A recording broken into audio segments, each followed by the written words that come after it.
आज दिनांक 15/7/2026 रोजी आम्ही सोलापूर जिल्ह्यातल्या माढा पोलीस स्टेशनला आलो. महिलांच्यावर होणारे अन्याय अत्याचार फार मोठ्या प्रमाणावर वाढत असून महिला या महाराष्ट्रामधल्या सुरक्षित नसून आज महिलांच्यावर फार मोठ्या प्रमाणावर अन्याय अत्याचार होतो.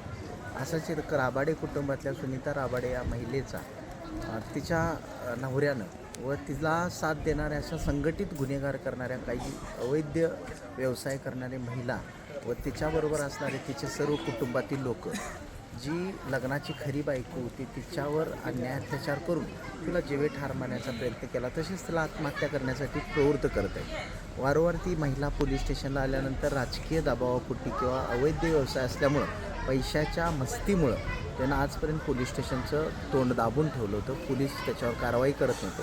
आज आम्ही इथं माढा पोलीस स्टेशनला येऊन त्यांना 7 जाब विचारून आज त्या महिलेचे गुन्हे दाखल केलेले आहेत. महाराष्ट्र सरकारला आदरणीय देवेंद्र फडणवीस साहेबांना मला सांगायचे आहे, महिलांच्यावर खरंच फार मोठ्या प्रमाणावर खेडोपाडी अन्याय अत्याचार होतात. त्यांना पुढं जाऊ दिलं जात नाही. महिलांना अभिव्यक्ती स्वातंत्र्य आपण कायद्याच्या आर्टिकल 14नुसार भारतामध्ये कायद्यामध्ये समानता असेल. मोदीला जेवढे अधिकार आहेत तेवढे सर्वसामान्य महिलेला देखील अधिकार आहेत, पुरुषाला देखील अधिकार आहेत. पण त्याचा वापर होतो का?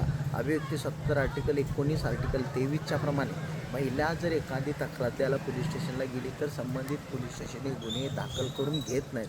माझी सर्व महाराष्ट्रातल्या पोलिसांना एक विनंती आहे, महिलांना असं खरोखर महिलांची आत्महत्या वाढते, महिलांच्यावर अन्याय अत्याचार वाढत चाललेले आहेत. महिलांच्यामध्ये आज खरंच मानसिक स्थिती खूप प्रमाणावर बिघडत चाललेली आहे. घराचा परपंच चालवत असताना, कुटुंबाचं उदरनिर्वाह चालत असताना हे असे अवैध व्यवसाय करणारे तसेच त्यांच्यावर अन्याय अत्याचार करणाऱ्या नराधामांना वेळीच ठेचून काढण्यामध्ये कायद्यात तरतूद करून कौटुंबिक हिंसाचारामध्ये पहिल्यांदा भारतीय न्याय संहिता कलम 498 होतं, पण आत्ता ते भारतीय न्याय दंड संहितेनुसार कलम 95 प्रमाणे आता आम्ही गुन्हे दाखल केलेले आहेत. संघटित गुन्हेगारी करणारे त्यांच्यावर देखील विनयभंगाचे इतर गुन्हे आज रोजी दाखल या पोलीस स्टेशनला केलेले आहेत.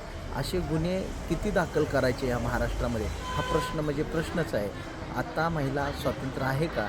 महिलेला तिचा भारत स्वातंत्र्य होऊन 80 वर्षात पदार्पण आपण करतो आहे, पण महिलेला तिचे अधिकार मिळतात का? हा प्रश्नच आहे.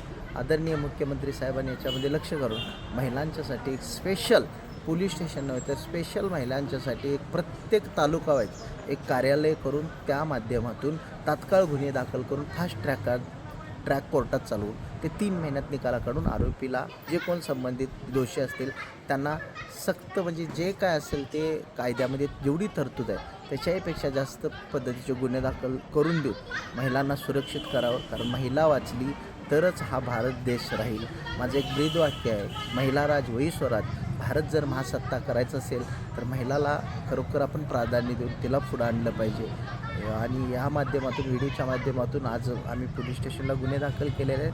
पण संबंधित असे भारतामध्ये होणाऱ्या अन्याय अत्याचारासंदर्भात महाराष्ट्र सरकारनं भारत सरकारनं मोदी साहेबांनी पुढाकार घेऊन 1500 रुपये देऊन नुसतं महिलांची तोंड बंद न करता त्यांच्यावर होणारे अन्याय अत्याचार, त्यांचे मूलभूत गरजा, त्यांचे मूलभूत प्रश्न हे सोडवणं काळाची गरज आहे. त्यासाठी स्पेशल बॅच करून 3 महिन्याच्या फास्ट ट्रॅक कोर्टात चालवून तात्काळ त्यांचा न्याय द्यावा ही विनंती माझ्या बहुजन परिवर्तन पार्टी महिला बचाव समितीच्या माध्यमातून आज रोजी करत आहोत.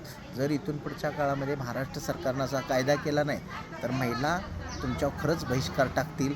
असं मी सरकार कोणाचंही असू दे, महिलांना जो न्याय देणार नाही त्याला त्याच्या पाठीमागे आम्ही राहणार नाही. हा मी पवित्रा आजपासून घेणार आहोत.